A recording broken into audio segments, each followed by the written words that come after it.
7 news టీవీకి స్వాగతం। ఈ రోజు వార్తలోని ముఖ్యాంశాలు। కాణిపాక శ్రీ వరసిద్ధి వినాయక స్వామి ఆలయంలో రాజకీయ నాయకులు ఉన్న బుక్లెట్లు కరపత్రాలు కానీ ఎవరు పంపిణీ చేయడం లేదని కాణిపాక ఆలయ ఈవో వెంకటేష్ పేర్కొన్నారు। ఈ సందర్భంగా ఈవో మాట్లాడుతూ కాణిపాక ఆలయంలో రాజకీయ నాయకులు ఉన్న బుక్లెట్లను భక్తులకు పంపిణీ చేస్తున్నట్లు వచ్చిన వార్తలు పూర్తిగా అవాస్తవమని దీనిని పూర్తిగా ఖండిస్తున్నట్లు ఈవో తెలిపారు। స్వయంభూ శ్రీ కాణిపాక వరసిద్ధి వినాయక స్వామి ఆలయ ఈవో అయిన నేను రెవెన్యూ డిపార్ట్మెంట్ నుంచి వచ్చాను కావున ఎన్నికల కోడ్ నియమావళి నిబంధనలు పూర్తి స్థాయిలో అవగాహన ఉందన్నారు। ఈ నెల 16 శనివారం సాయంత్రం 3 గంటలకు ఎన్నికల కమిషనర్ ఎన్నికల షెడ్యూల్ రాగానే స్వామివారి ఆలయ పరిసరాలలో కార్యాలయాల్లో రాజకీయ నాయకులు ఫోటోలను వారి ఫోటోలతో ముద్రించిన పత్రికలను హోర్డింగ్లు గోడ పత్రికలు అన్నింటినీ తొలగించినట్లు వివరించారు। దీనిపై రాజకీయ నాయకులకు సంబంధించిన కరపత్రాలు తదితర పత్రాలు ఉన్న కార్యాలయ ఆవరణంలో ఉంచరాదు। ఆలయ అధికారులకు కార్యాలయ సిబ్బందికి రాతపూర్వకంగా తెలియజేసి తగు చర్యలు తీసుకున్నారని తెలియజేశారు। డొనేషన్ కౌంటర్ వద్ద ఎవరు లేని సమయంలో అందులోకి వెళ్లి 2022 ఆలయ మహా కుంభాభిషేకం సంబంధించిన బుక్లెట్ పక్కన ఉన్న ఆరాధన పుస్తకమును తీసుకుని వాటి ఫోటోలు తీసుకుని వీటిలో ప్రచారణ అయ్యే విధంగా ప్రచారం చేశారని ఇది పూర్తిగా అవాస్తవం అన్నారు। ఈ విషయం తెలియగానే డొనేషన్ కౌంటర్ వద్దకు వెళ్లి అక్కడ విధులు నిర్వహిస్తున్న నాగజ్యోతిని విచారించగా 2022 ఆలయ మహా కుంభాభిషేకం సంబంధించిన బుక్లెట్ ఆరాధన పుస్తకం చదువుకునే దానిని అవి కింద పడి ఉంటే దానిని పైన తీసి టేబుల్ పైన పెట్టానన్నారు। అంతే తప్ప ఇక్కడ ఏ పత్రికలు లేవని ఆమె తెలిపారు। అలాగే ఇక్కడ భక్తులకు ఎలాంటి బుక్లెట్లు కానీ పుస్తకములు పంపిణీ చేయడం లేదన్నారు।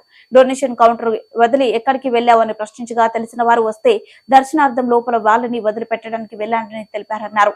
ఆలయ ప్రతిష్టను దెబ్బతీసేలా ఈ టీవీలో ప్రచురణ చేసిన విలేకరిపై తగు చర్యలు తీసుకోవాలని యాజమాన్యం కోరుకుంటున్నానని ఈవో మీడియాకు తెలిపారు। ఎన్నికల సంఘం నోటిఫికేషన్ వచ్చిన రోజు నుండి మా దేవస్థానం పరిధిలో ఉన్నటువంటి అన్ని ఫ్లెక్సీలు హోర్డింగ్లు అన్నీ కూడా మా సిబ్బంది చేత అన్ని తొలగించడం జరిగింది। వైలేషన్ జరగకుండా ముందస్తు జాగ్రత్తగా సిబ్బంది అందరికీ కూడాను తగు సూచనలు మౌఖికంగాను ఉత్తర్వు రాతపూర్వకంగాను ఆదేశాలు ఇవ్వడం జరిగింది। అందరూ కూడా చాలా జాగ్రత్తగా చేస్తున్నాము। కానీ దేవస్థానం యొక్క పరువు ప్రతిష్టలను భంగం కలిగించే విధంగా ఈరోజు 9 గంటల సమయంలో ఒక ఈనాడు పత్రిక విలేకరి డొనేషన్ కౌంటర్లో ఎవరూ లేని సమయంలో తను గుడిలోకి భక్తులను తీసుకొని వెళ్ళి ఉన్నారు। అక్కడ పనిచేసే నాగజ్యోతి అని ఆ సమయంలో ఆ డొనేషన్ కౌంటర్లో ప్రవేశించి అక్కడ 2022 సంవత్సరంలో మహాకుంభాభిషేకం జరిగినటువంటి ఒక బుక్లెట్ తన వద్ద పెట్టుకొని ఉంటే అదేవిధంగా ఆరాధన బుక్ను కూడా నాడు పెట్టుకొని ఉంటే అవన్నీ కూడా భక్తులకు పంచుతున్నట్లుగా కలరింగ్ ఇస్తూ వాటి ఫోటోలన్నీ కూడా తీసి ఈనాడు కార్యాలయానికి పంపించున్నారు।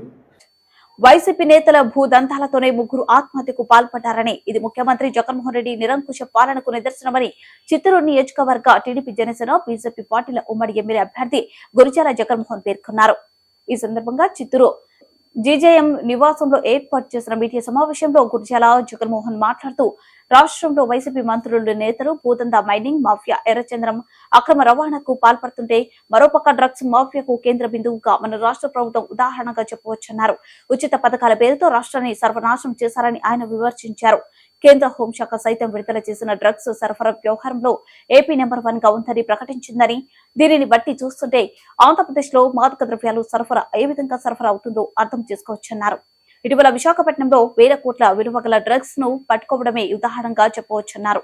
సాక్షాత్తు జగన్మోహన్ రెడ్డి సొంత నియోజకవర్గంలోని వైఎస్ఆర్సీపీ నాయకులు చేపట్టిన భూదంద కారణంగా పేద కుటుంబానికి చెందిన బాలసుబ్రహ్మణ్యం పద్మావతి వినయ దంపతులు ఆత్మహత్యకు చేసుకున్నారని దీన్ని బట్టి చూస్తుంటే జగన్మోహన్ రెడ్డి పాలన ఏ విధంగా సాగిందో అర్థమైందని అన్నారు।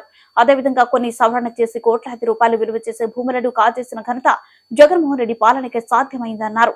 అలాగే విశాఖపట్నంలో డ్రగ్స్ ను తీసుకొచ్చి యువత భవిష్యత్తును సర్వనాశనం చేశారన్నారు। వైసీపీ నాయకులు ప్రజలు ఆస్తులను దోచుకోవడం బాధకరమని వాపోయారు। వైసీపీ నాయకులు చేపట్టిన భూదందాలు ఇసుక మైనింగ్ అక్రమాలు దౌర్జన్యాలను బయట పెడతామని స్పష్టం చేశారు। సవరణలు చేసి భూ కేటాయింపులు జరగడం పేపర్లలో నిన్న ఇవాళ చూసాము। ఒకటే మేము ఫస్ట్ నుండి కూడా మా పార్టీ అధినాయకుడు కావచ్చు మా నాయకులందరూ చెప్తా ఉండే ఒకే ఒక మాట, వైఎస్ఆర్ పార్టీ వచ్చిన తర్వాత ఆంధ్ర రాష్ట్రం సర్వనాశనం అయిపోయింది అని। దానికి మేమేది ఇది విమర్శ కాదు, మీరందరూ కూడా మీడియాలో కానీ పేపర్లలో కానీ చూసుంటారు। ఇది ఒక కుటుంబం మాత్రమే ఇవాళ మేము చూపించేది చెప్తా ఉండేది, కానీ ఇలాంటి కుటుంబాలు ఎన్నో బలైపోయిన చరిత్ర ఉన్న party YSR party.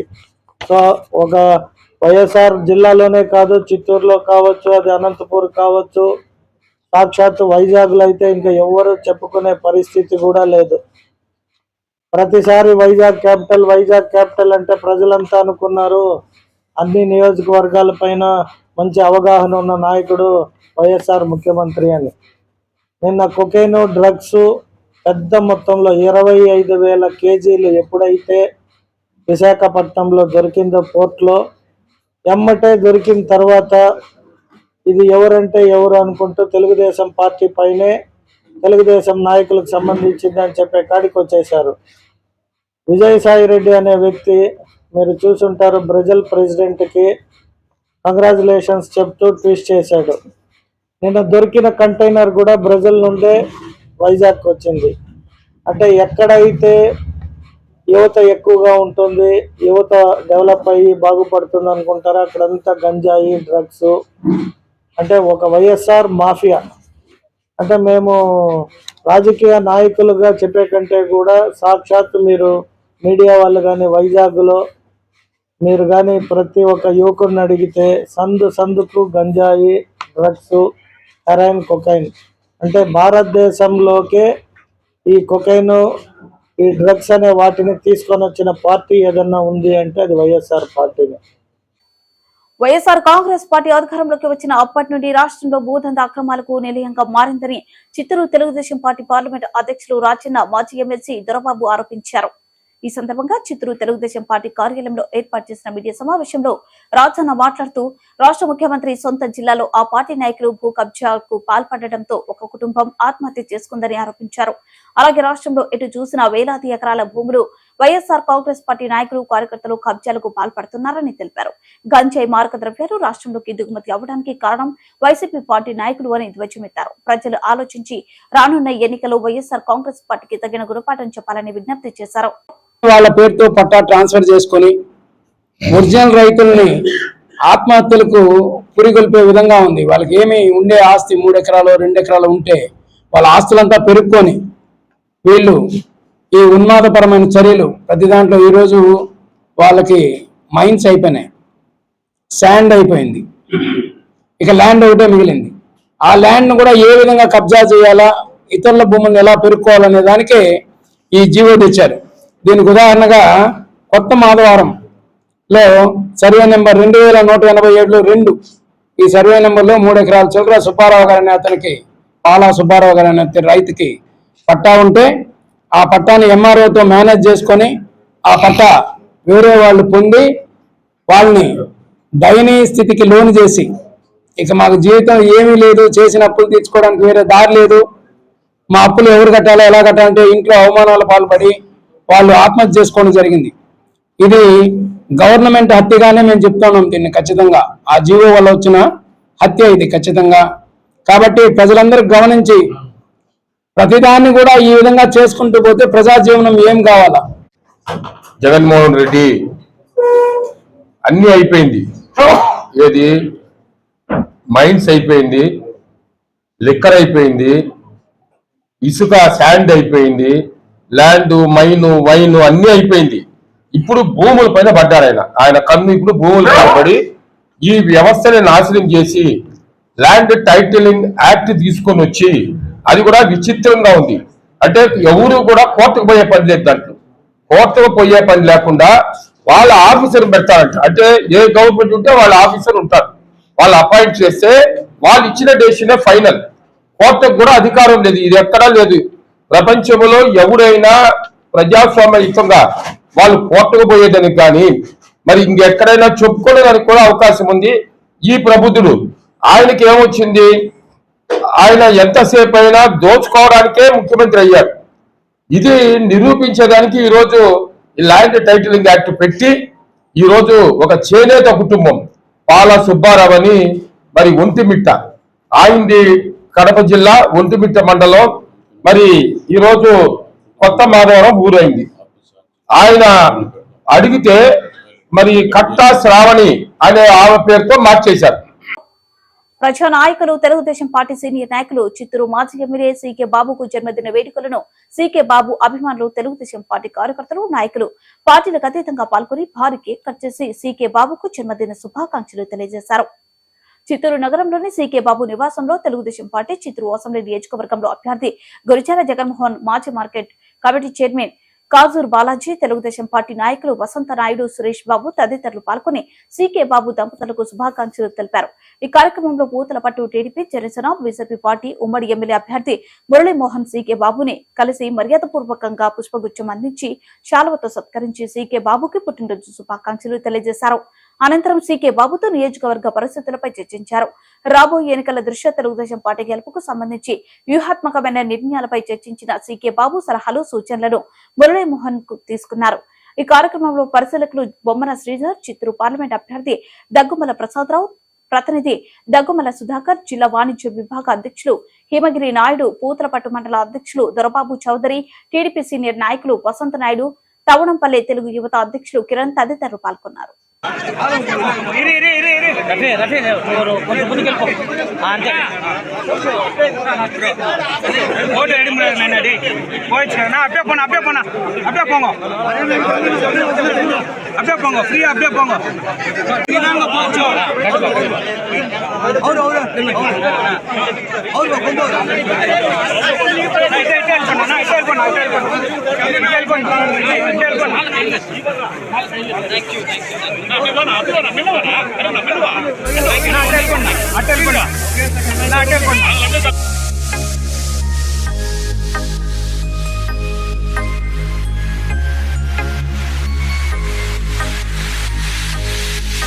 Happy birthday to you.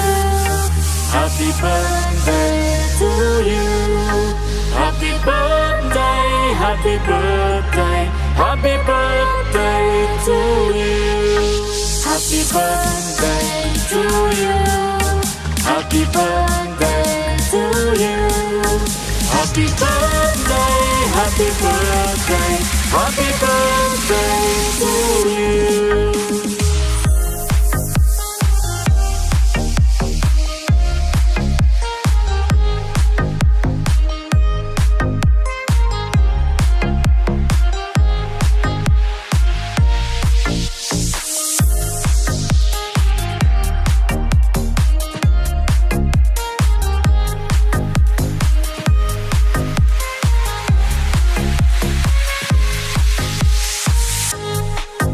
Happy birthday to you.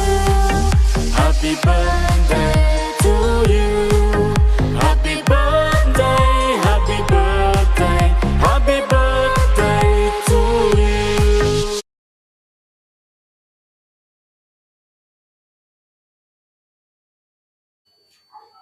క్రైస్తవులు మట్టల పండుగను షర్మన్ బాలికల పాఠశాల నుండి గాంధీ విగ్రహం వరకు క్రైస్తవులు భారీ ర్యాలీ దక్షిణ ఇండియా క్రైస్తవ సంఘం ఆధ్వర్యంలో centre Telugu church, BT church, town church సంయుక్తంగా నిర్వహించారు. ఈ సందర్భంగా రేవరెండ్ ఐజయ్ కుమార్ 2000 సంవత్సరాల క్రితం ప్రజలు తమను వినిపించడానికి వచ్చిన యేసయ్య యేసుక్రీస్తు ప్రభువే అని గుర్తించి యెరూషలేము పట్టణానికి ఆహ్వానించిన రోజును ప్రపంచ వ్యాప్తంగా క్రైస్తవులు మఠల ఆదివారంగా జరుపుకుంటారని, అందులో భాగంగా చిత్తూరు నగరంలోని దక్షిణ ఇండియా క్రైస్తవ సంఘం ఆధ్వర్యంలో భారీ ర్యాలీ నిర్వహించామన్నారు.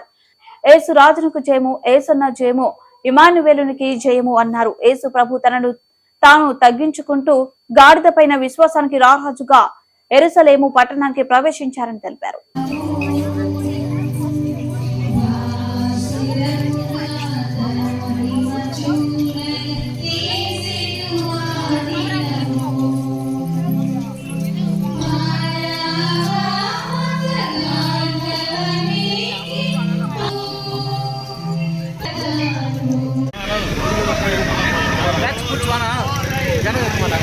மாணவர்களே, 2024 ஆண்டின் குருத்தோலை ஞாயிறு, அதாவது 2000 ஆண்டுகளுக்கு முன்பு இயேசு கிறிஸ்து எருசலேம் பட்டணத்திற்கு தாம் மரிக்கப் போகிறதை அறிவிக்கும்படியாக குருத்தோலை பவனியாக கழுதையின் மேலே சென்றார். அதாவது மரணத்திற்கு முடிவு கொடுக்கவும், மனுகுலத்திற்கு சமாதானத்தை கொடுக்கவும் சமாதான பிரபுவாக இயேசு கிறிஸ்து கழுதையின் மேலே எருசலேம் நகருக்குள் பவனியாக வந்தார். அந்த ఖాతాదారులకు మెరుగైన సేవలు అందించడమే టౌన్ బ్యాంక్ యొక్క లక్ష్యమని చైర్మన్ రామ్ గణేష్ పేర్కొన్నారు.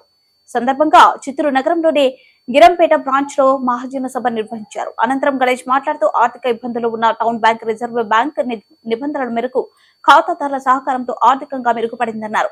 ప్రస్తుతం లాభాల బాటలో నడుస్తుందన్నారు. త్వరలోనే సిబిఎస్ విధానం ద్వారా నేషనల్ బ్యాంక్ లో నగదు పొందే విధానాన్ని తీసుకున్నామన్నారు. ఖాతాదారులకు మరిన్ని మెరుగైన సేవలు అందించడమే లక్ష్యంగా టౌన్ బ్యాంక్ పనిచేస్తుందన్నారు. ఈ కార్యక్రమంలో ఏ క్లాస్ మెంబర్షిప్ సభ్యులు పాల్గొన్నారు. 2020 సంవత్సరంలో జూలై 4వ తారీఖున ఇదే స్థానంలో ఇక్కడ నుండి కూడా మేము ప్రమాణ స్వీకారం మీ అందరి ముందర మీ అందరి ఆశీస్సులు కూడా తీసుకోవడం జరిగింది. ఆ రోజు మేము పదవి ప్రమాణం చేసిన రోజు కూడా బ్యాంకు పరిస్థితి ఏంటి, బ్యాంకుని ఏ విధంగా నేను చిన్నప్పటి నుంచి మేము బోర్డు కూడా చూసాము. రానున్న రోజుల్లో మీ అందరి సహకారంతో మీ అందరి అండదండలతో ఖచ్చితంగా ఒక మంచి పొజిషన్ కి తీసుకెళ్తాను కూడా చెప్పడం జరిగింది. ఈ దృశ్యం చూసినట్లయితే ఈ 2.5 సంవత్సర కాలంలో ఒక 4 నుంచి 5 నెలల కాలము మాకు సబ్జెక్ట్ తెలుసుకోవడానికి, బ్యాంకు పరిస్థితిని, కోఆపరేటివ్స్ పరిస్థితిని కూడా తెలుసుకోవడానికి కూడా మాకు సమయం పట్టింది. ఆ తర్వాత నుంచి కూడా ప్రతిరోజు ప్రతి నిమిషం కూడా సిఓ గారితో కానివ్వండి, ఇటు సిబ్బందితో కానివ్వండి, మా డైరెక్టర్ కూడా కానివ్వండి, ఏ విధంగా బ్యాంకుని మనం అంచులంచులుగా అభివృద్ధికి తీసుకెళ్లాలని చెప్పి ప్రయత్నించామే తప్ప వేరే విధంగా ఏ రోజు కూడా వచ్చి మేము కూర్చొని మాట్లాడుకునే విషయాలు లేవు అని చెప్పి. మరింత సమాచారం కోసం చూస్తూనే ఉండండి 7 హిల్స్ టీవీ.